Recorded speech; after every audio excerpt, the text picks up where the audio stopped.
ٹیپو سلطان جو شیر میسور کے نام سے مشہور ہے، حیدر علی کے بیٹے تھے۔ 1 دسمبر 1751 کو ان کی پیدائش ہوئی۔ بے پناہ صلاحیتوں کے مالک تھے، علم دوست تھے، شعراء اور دانشوروں کی قدر کیا کرتے تھے۔ انہیں کتابوں سے بڑا عشق تھا۔ اپنے دور حکومت میں انہوں نے کئی جگہوں پر لائبریریاں بھی قائم کی۔ انسان دوست تھے، مزدوروں کے استحصال کے مخالف تھے۔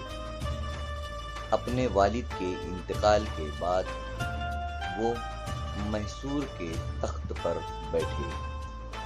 وہ پکے مسلمان اور انگریزوں کے جانی دشمن تھے۔